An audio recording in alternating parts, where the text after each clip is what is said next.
We've got a short video that I think you're going to find interesting. Recently, when Janis, Gillham, Grady, and I went to Clearwater, Florida for Mike Rinder's life celebration, we took a tour to an old location where L. Ron Hubbard secretly lived, and Janis lived as well 50 years ago.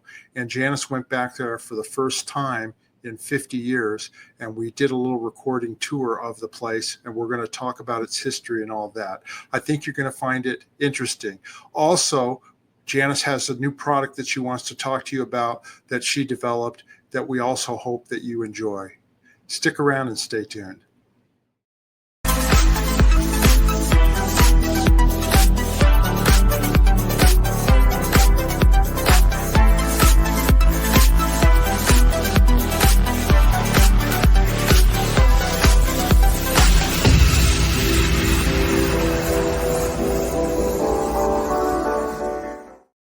Hello, everybody. Welcome to our channel, Scientology Peeling the Onion. My name's Mark Fisher, and I'm here with my co-host, Janis, Gillham, Grady. How's it going today, Janis?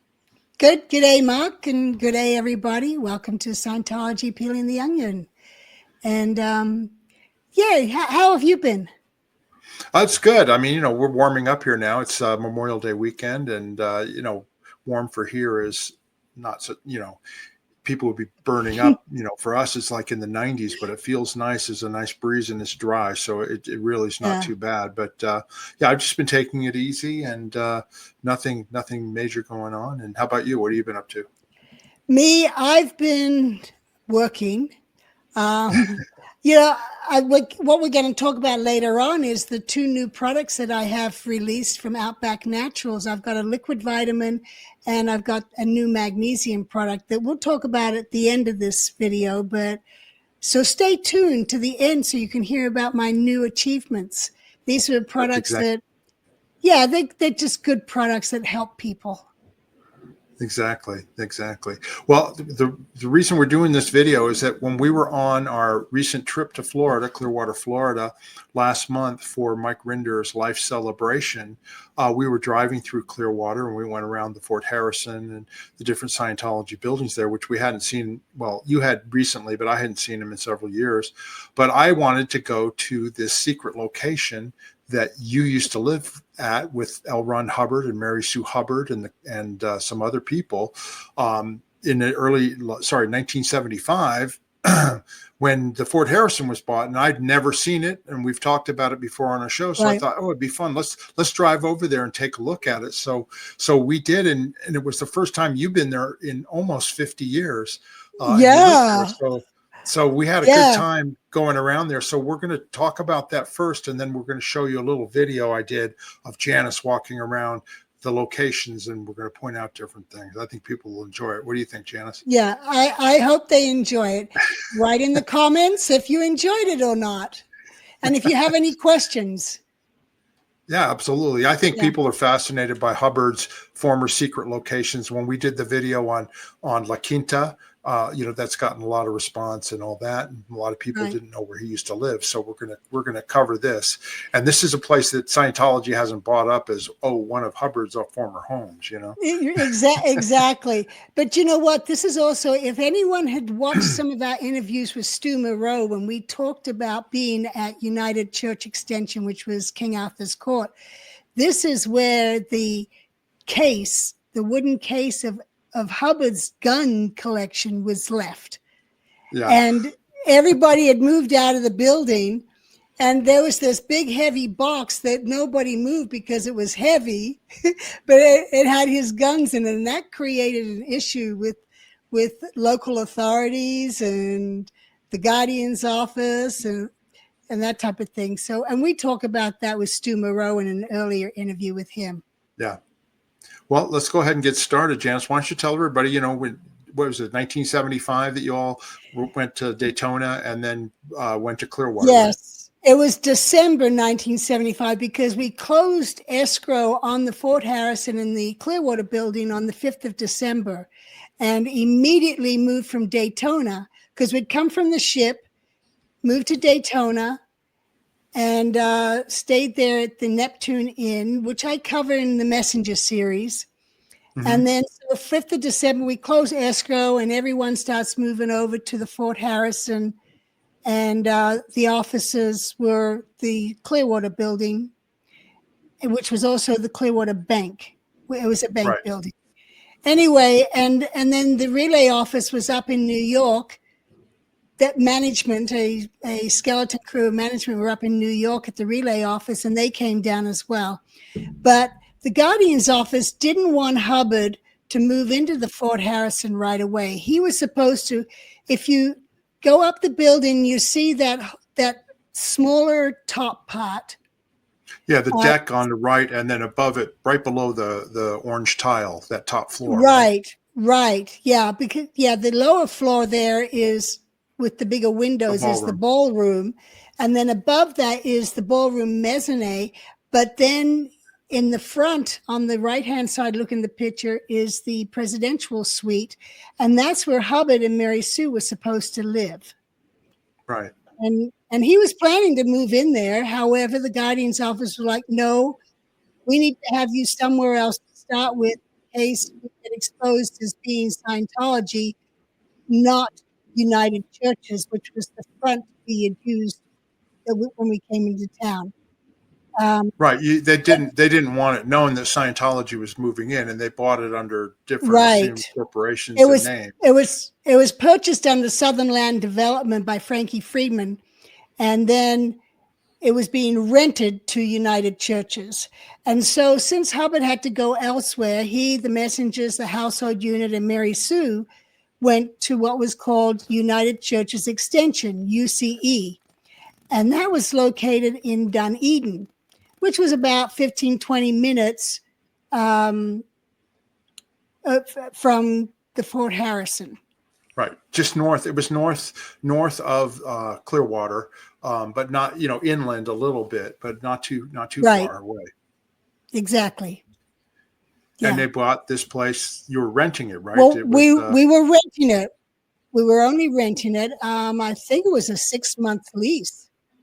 And it's called King Arthur's Court condominiums. It was called, yes. Yeah, so we were renting it for 6 months, and we filled this whole building. And that was the only building I remember being there. The rest were kind of just pads, or not even a pad yet. But the tennis court was there, and the swimming pool was there, and because Hubbard used to go off and walk there. But this is the two buildings next to each other, making it one kind of building. It had a courtyard between them. And this side had the parking, and the other side just had units. So It was, that's where we lived. And it was in there, we had dormitories for the messengers. There was like 3 or 4 of us per room.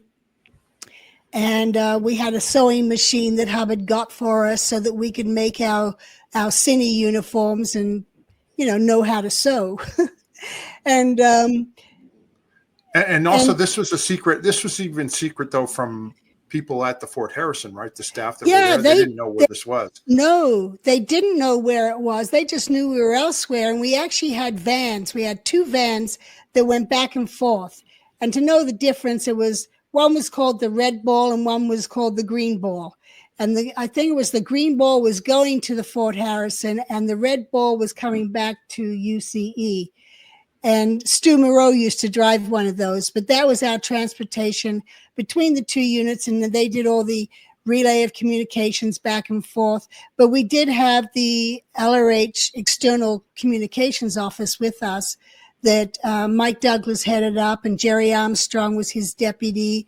And I believe Gary Riesdorf was there at this time.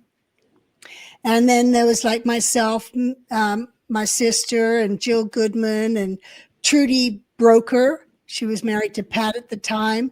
And Dee Dee and Lois. And yeah, here they are. Doreen, here they are.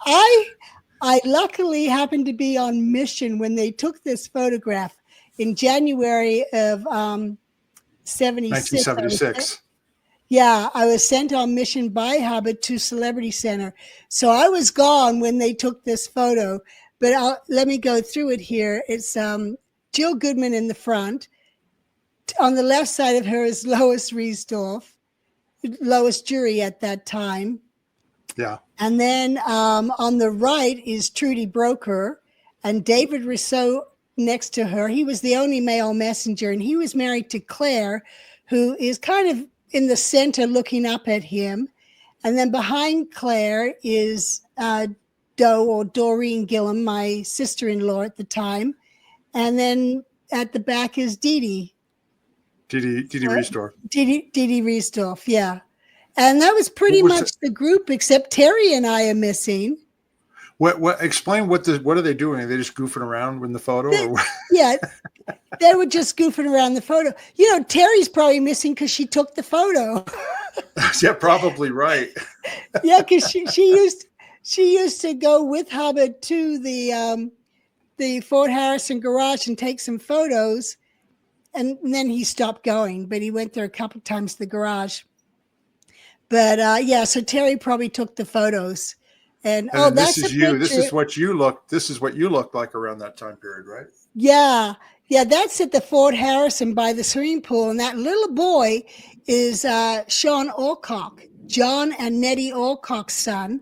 Nettie I grew up with in Australia from the age of 6. We grew up together, and that's their son. He was one of the first kids born at the Fort Harrison after we moved from the ship.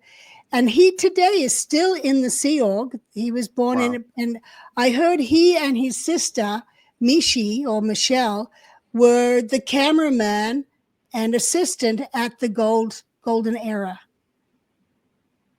So he's still in there. Been there all his life. That's a shame. But that's what you all looked like back at the time, and you were living at King Arthur's Court. What was Hubbard doing at the time? In Clearwater, what was going on there? We've got some photos of him.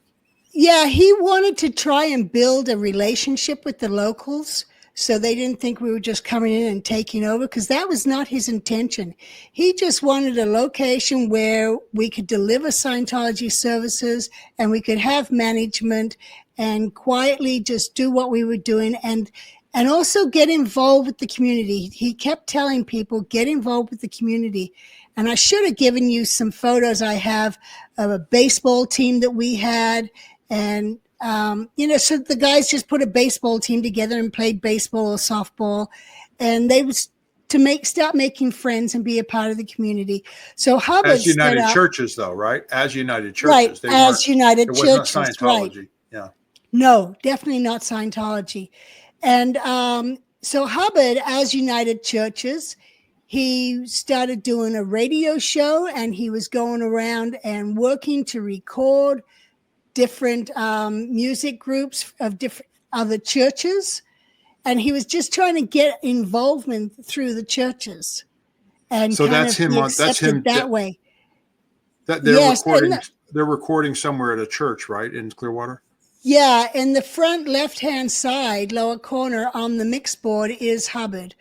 And Laurel and Annie Broker were with him at the time. Well, Annie's name at the time was Annie Rush. And so there was a bunch of messengers there, and Dan Albach was there, and David Wilson was there. David Wilson and Dan Albach were part of LRH's audio-visio team and helped him with recordings. And so this was just part of the shore relations. And the intention was not to get involved in the politics, except to become a safe point. Now, how did he introduce himself? Like, they obviously didn't know he was L. Ron Hubbard, but did he have like a shore name or anything like that? I don't remember what. Larry Harris, I don't remember. No, but he didn't introduce himself as Ron or no, he didn't. He had a fake name when he was around other people. We all had fake names. Well, actually, the fake names came about later when we were in La Quinta. But here we were who we were. Yeah. But we were United Churches. We weren't Scientology. And that's where the lie came about, is people were like, who are these people? And we're sending out world tours Is that from my hands? No? We're sending out, okay. Anyway, we're sending out world tours and flooding the Flag Land Base, the Fort Harrison, with public that it was like growing in leaps and bounds. Hubbard didn't even expect it to take off like it did. He was actually surprised at how great it was doing, to the point where, shortly later we needed to get another hotel for students and for the staff and another place for the nursery. It was just taken off. It was unbelievable, the expansion from moving from the ship to Clearwater. But because they started looking to who we were, that's when the Guardian's office, under LRH's direction, started doing dirty tricks and trying to back people off from investigating who we really were. Now, what's this? Is this in Clearwater as well? Yeah, this is in Clearwater. That's Laurel Watson there. She was LRH's public relations. And Mike Goldstein mentions her in our last interview with him. Right. And then that's Annie Broker, Annie Rush at the time. And that was when they were out doing one of their recordings.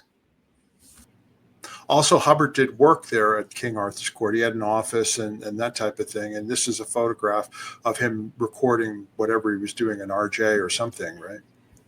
Yeah, he used to do voiceovers, and he also used to do introductions for when he was editing his lectures. Right. So he could have been doing any of that during that time period. Right. Now, we're going to show you a video.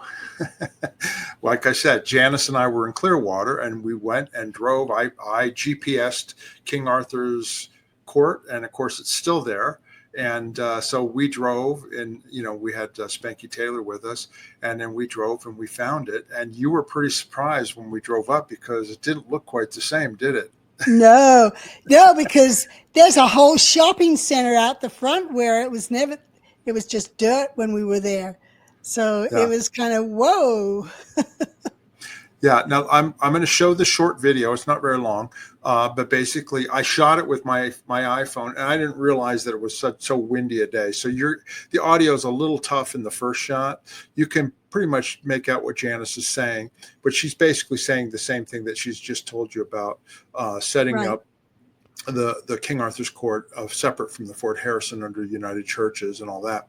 But then after we show the video, you talk a little bit about why you had to leave King Arthur's Court, but we'll talk more about that after we show the video. Right. And we're going to walk around and you're going to point out different locations in this condominium building that's still there 50 years later.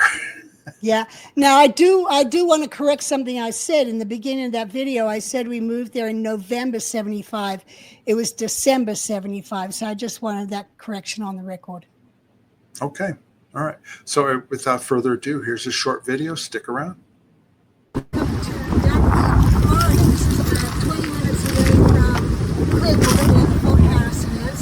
I first came here in November 1975 when Scientology was moving to Clearwater under the guise of the United Churches or Southern Land Development. And instead of having Hubbard live in the Fort Harrison, the Guardian's office wanted him to live somewhere else, so that if we were busted as to who we really were, they wouldn't find Hubbard at the Fort Harrison.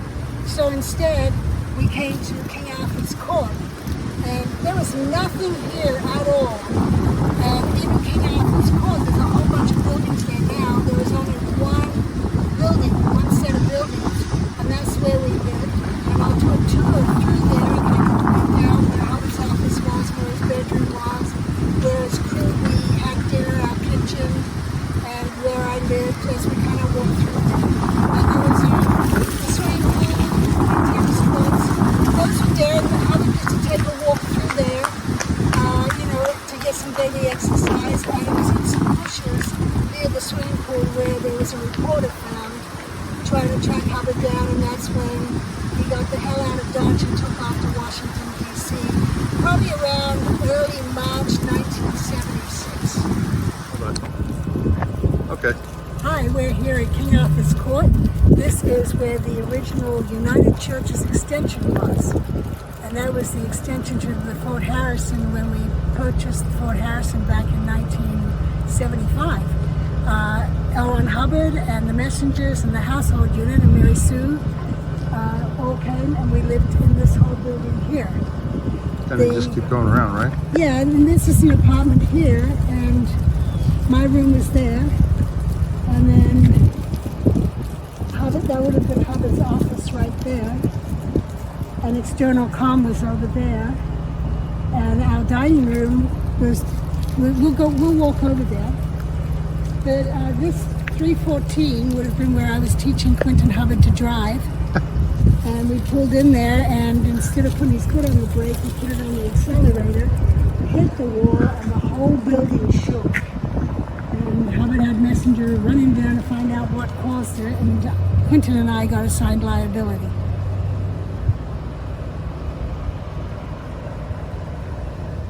We're now here in the courtyard inside the two sides of the building.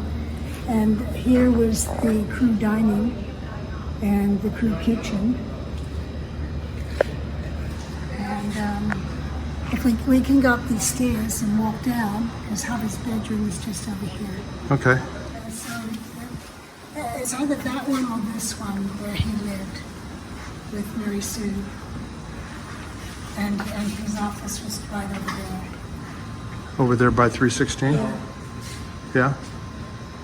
Second door, the door closest to us, that was the entrance to my bedroom. Okay. Okay.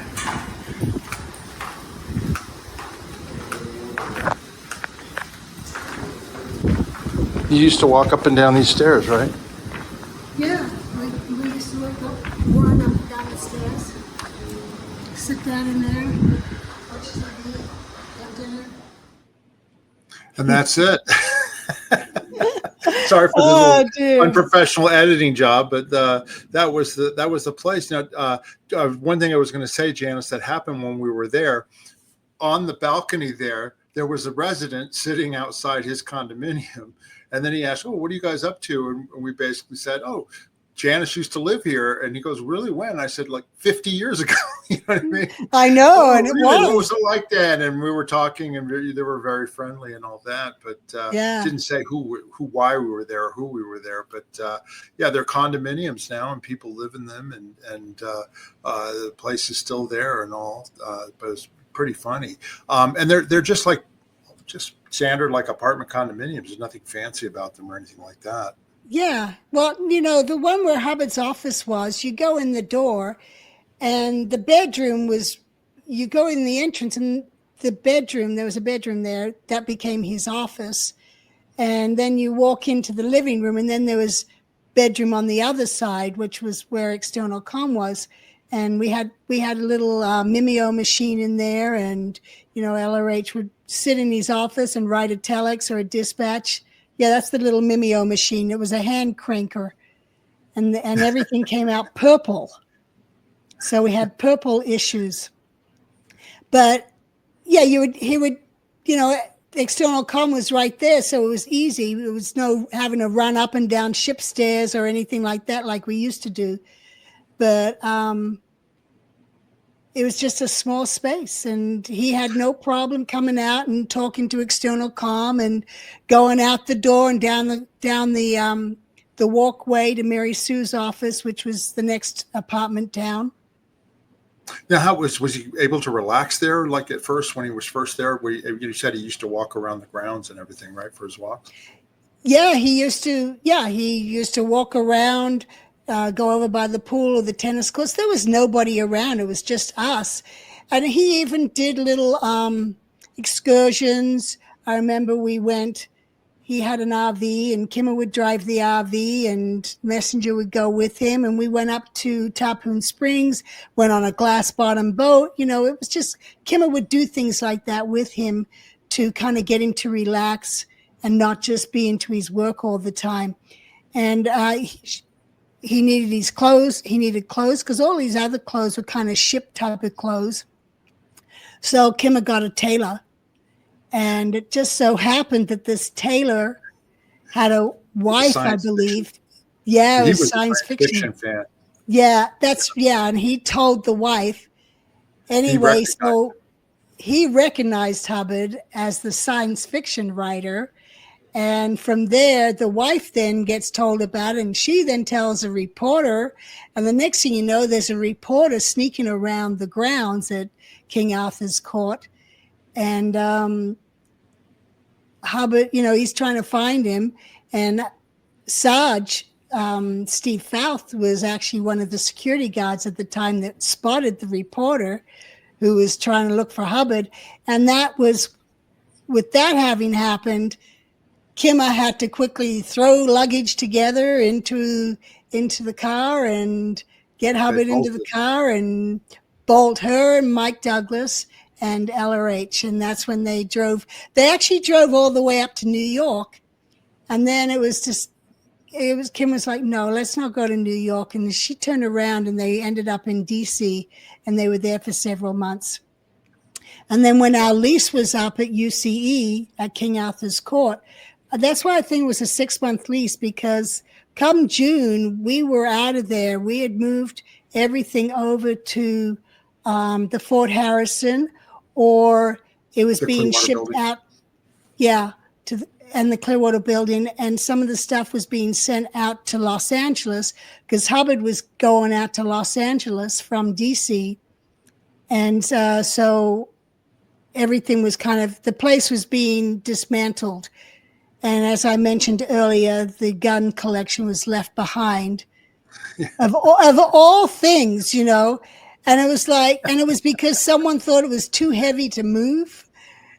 Anyway, so they didn't bother to look at it. Yeah. Well, someone said, "Oh, it's empty," and they went over and moved and said, "Oh, this is heavy," and then they left it there. So some people got in trouble for that.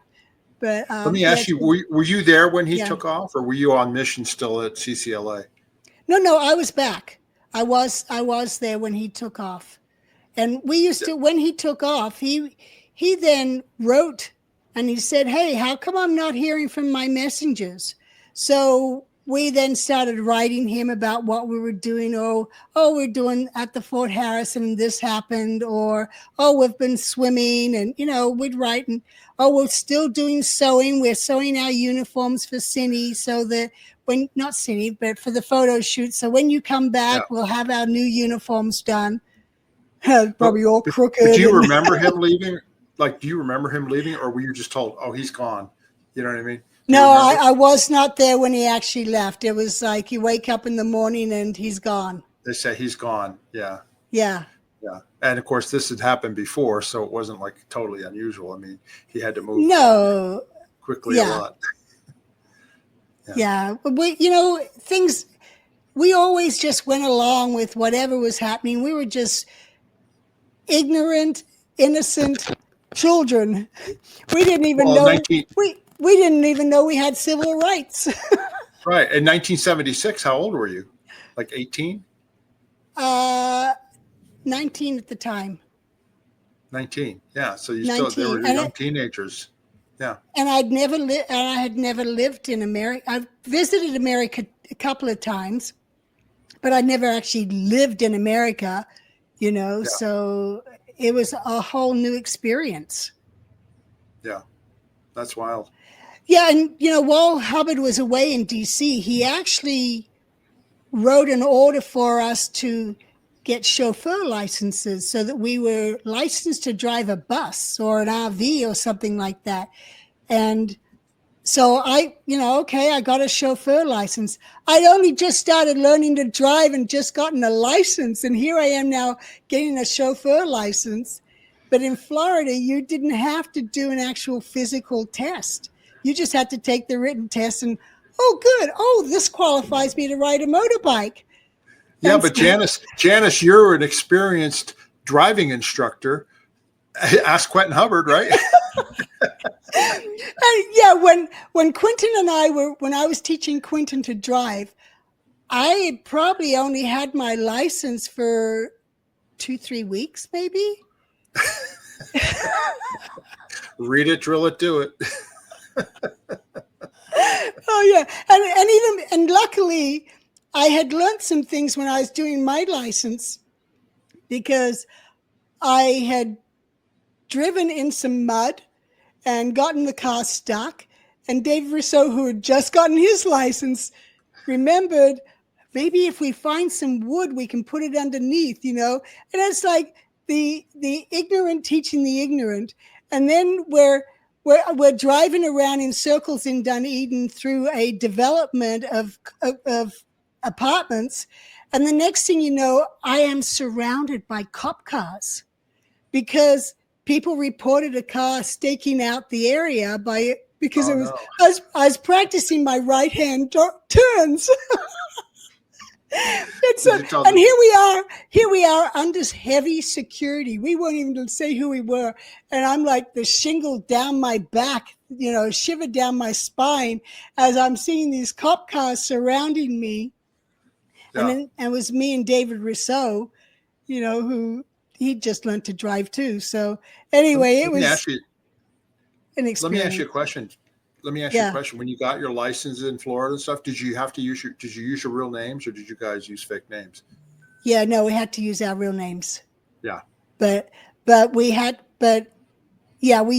used our real names. It was when we went to La Quinta, we had to use our real names, but we had fake addresses. Like I had an address of someone working for the Guardian's office. I had it in Marina Del Rey, was my address. Right. Yeah, though I was living in La Quinta. Yeah. Let me ask you a question. Going back there 50 years later, what were your impressions of the place? And, did it bring back any memories or anything like that?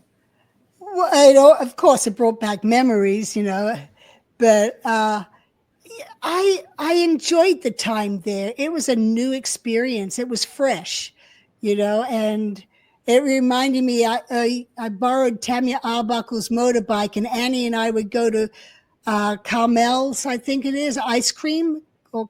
Carvel. Yeah. We'd take Tanya's motorbike and go get ice cream from there and bring it back for everybody. It was just a fun time and getting used to being in America.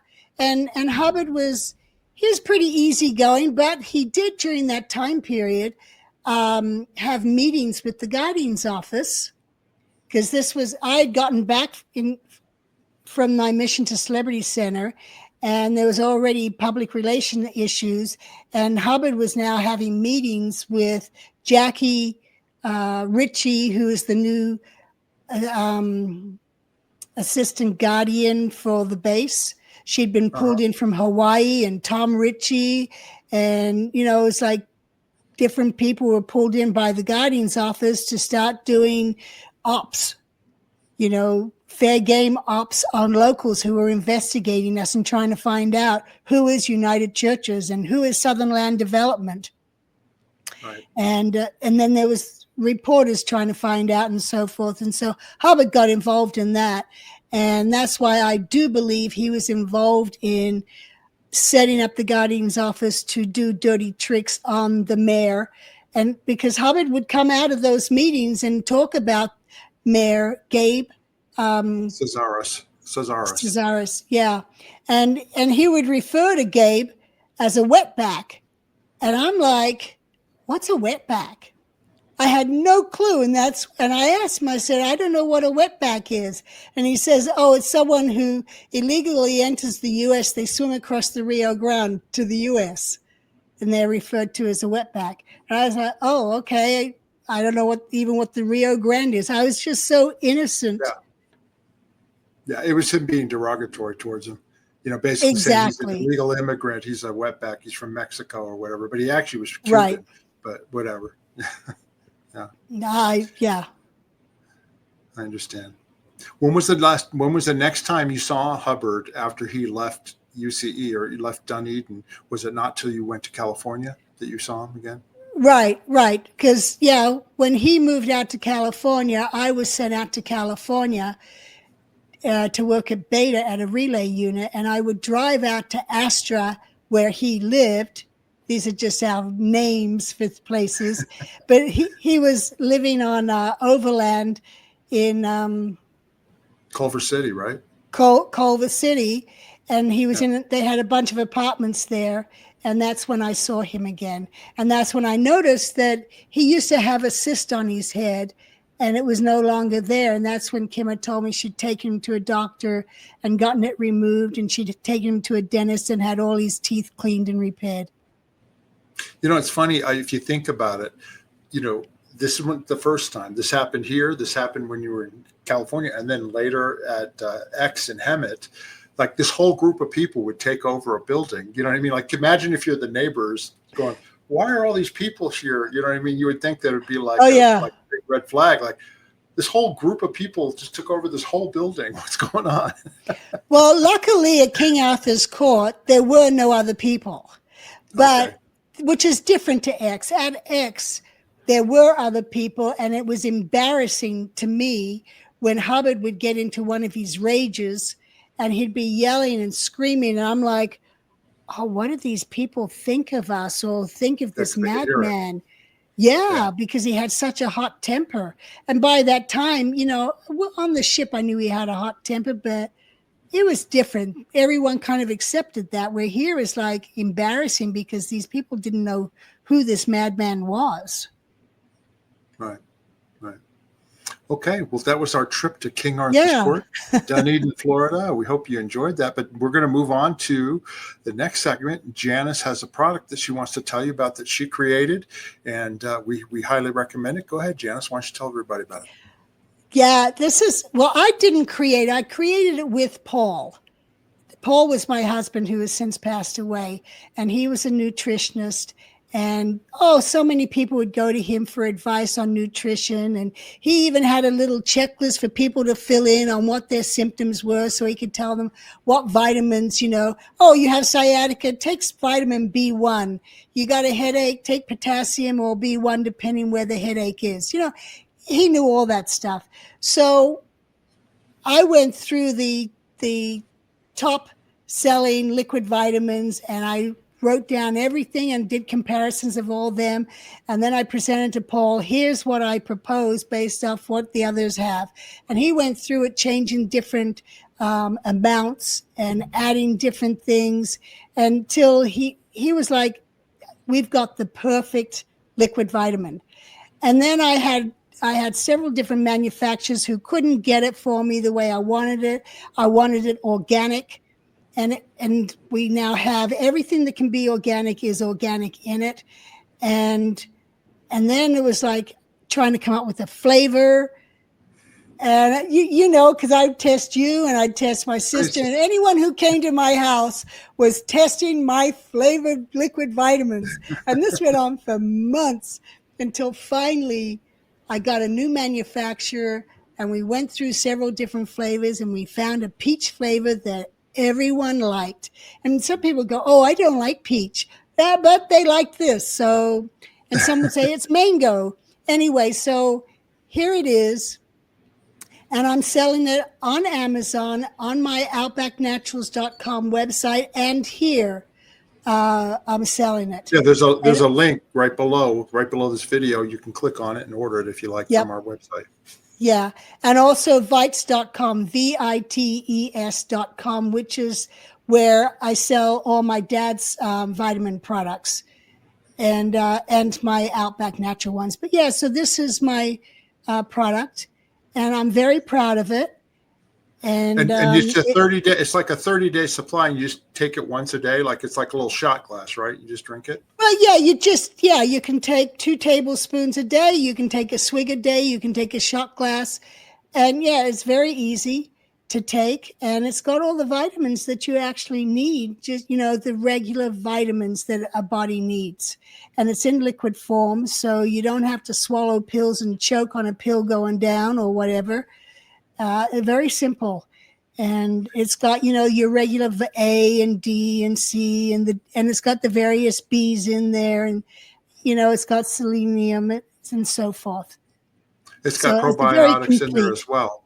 It's got probiotics in there as well. Makes it easy to digest and all that as well. Yeah, it's as we say, a complete liquid multivitamin, and that's exactly what it is. Yeah. So if you're interested in this, there's a link down below. You can click on it, goes to our website, and you ship it in the U.S., right? It's not a non-U.S. product? Right. Yeah. I ship it myself. Right. So anyway, if you're yeah. interested and you're in the United States, Janis will ship it to you. You can order it there, or like she said, on Amazon, or yourvites.com, or your outbacknaturals.com, and all those websites, right? Right. Yes. Yeah. Okay. And I'm very proud of it. And then you've got another product that we wanted to show that we've shown before, but this is your magnesium complex. It's complete magnesium, right? Yeah. It's 8 different magnesiums. And I know some other people have a very similar product, but we've got top of the line magnesiums, and we do not have magnesium oxide in it, where other people, in order to be able to produce a cheaper version, will have oxide in it. And we instead have magtine in it, which is a high quality magnesium that actually goes past the brain barrier. Mm-hmm. And so it helps with fogginess and memory, and it also helps with stress and all the usual things that magnesium does. And magnesium is the most important mineral for a body. And by taking magnesium, it also helps you assimilate calcium and would help prevent like kidney stones and bone spurs and different things like that, because it's helping break down that calcium. Now, didn't your dad do a lot of research on magnesium? You know, Peter Gillham? Yes, my father actually, in his younger days, in the 70s and 80s, he did a lot of research into magnesium and was actually one of the top experts on magnesium in the world. And wow. And lectured on magnesium, and went to Italy and Russia and different places lecturing on magnesium. And he actually developed the #1 selling magnesium on the market, which is now owned by a big corporation. I'm sorry, I can't say the name of it, but I'm not allowed to. You sell at Outback Naturals. You sell Koala Calm. Right? I do. I sell Koala Calm, which competes with it. But my Koala Calm is slightly different because my dad's product had citric acid in it, and mine has citric acid and malic acid, so it's not as prone to causing the runs or the diarrhea. So I consider mine a better product, and it's 400 milligrams. And it works great. And we also have it in apple cinnamon flavor. But though this is a great product and lots of people take it, I have switched from this, and I'm now taking the magnesium complex. And I just enjoy it. It doesn't have any flavor. You can mix it in with a protein drink with just water, which is what I do. I just do half a glass of water and a scoop and drink it. Are you talking about the magnesium? Or the magnesium complex, yeah. Okay. It's a superior product to the Koala Calm and any other. I would say it's superior to most magnesium products on the market. So this is a powder form that you mix into liquid, and that's how you take it, right? Yes. Yeah, you don't want to just put the powder in your mouth. And I take it 1 bottle is of 1 month supply? That's correct. Yes. 1 month supply. Yeah. Okay, good. Yeah. Well, anyway, there's a link as well for magnesium complex down below as well, if you want to click on that and order it. Again, in the U.S., Janis ships it out. I don't think we got some orders from the non-U.S., but it's very expensive to ship there, right? It is. I've tried to find cheaper ways to ship, but it's usually around $30 of some sort to ship to England and even Canada. It's ridiculous. And that's not because of tariffs. That's because of the shipping price. Right. Which is amazing to me. You know what I mean? Because you think that, you could ship. I mean, first of all, everything's, you can get from Amazon like that instantaneously the next day, but of course not to the non-US. You can in the US. So it's just funny how things are going as far as non-US shipping. Anyway. Yeah. Is there anything else you wanted to say about these products? No, please. I would appreciate people's support, and I'd appreciate people using it so that they can improve their own life by taking some good products. Yeah, we've had a lot of our viewers that have bought these products, Qualicom and some of these, they love it, and they reorder it and all that. It helps with sleep, it helps with anxiety and all that. And the liquid vitamins, if you don't like taking a handful of vitamins every day, check out the liquid vitamins, because it's a much easier way to take the vitamins, particularly as we get older. Right. Well, on the magnesium complex, I've only had that on the market since the beginning of the year. I've already had to do a second run because we sold out of the first run. I'm now about to order everything for the third run, and Amazon is bugging me, hey, you need to ship us more product, because it's already outselling my Koala Calms. That's great. Yeah. That's good. Good for you. Well, anyway, so that's interested in those products, please order them away. And we hope you enjoyed our story about King Arthur's Court. And we've got some other great shows coming up. We've got another interview with Mike Goldstein that we've done, and we've got other people that we're going to be doing interviews with too, right, Janis? Yeah, we do. We've got some good interviews coming up. Well, we really appreciate everybody's support. If you haven't already, please subscribe to our channel. Rock slam that like button, hit that notification button whenever we get a video up there. We try and do at least 1 or 2 videos a week. We do interviews with, like you said, with the different people. Every once in a while, we may do a video like on Tom Cruise and Scientology or something random, or, that may be in the news. But basically our main thing is telling stories of people who were in Scientology, the history of Scientology, and also people who have left and, what their lives are like after that. So anyway, subscribe. Go ahead. And if any of you want to be interviewed by us and tell your story, put it in the comments or email me at janisgilhamgrady@gmail.com. And we'd love to have you. We've done interviews, and don't think your story is not important because you don't have a story, because we're finding people who say, oh, I don't have a story. But then we end up with 3 or 4 interviews with them, and they have stories. Everybody has a story. So that's funny. It's funny. That's Mike Goldstein has been like that. And every time he goes, God, I start thinking about things as we're telling these stories. And then I've got about 10 other things to tell you. And then before you know it, the hour's up, and then we got to do another one, Right. Exactly. Yeah. So yeah, if you got a story, I know there's more than one story or no story. There is stories there. So please contact us, and let's see if we can put those stories out for you. Exactly. And then, of course, questions or comments down below. We read them all, and we will respond to them. We appreciate the feedback. And if you'd like to support the channel, buy us a coffee in the link in the description. We appreciate the support. It helps us to do these things. But it's very easy to do if you want to buy us a coffee, or if you want to become a member of the channel, just hit the join button on the man and follow the instructions on that.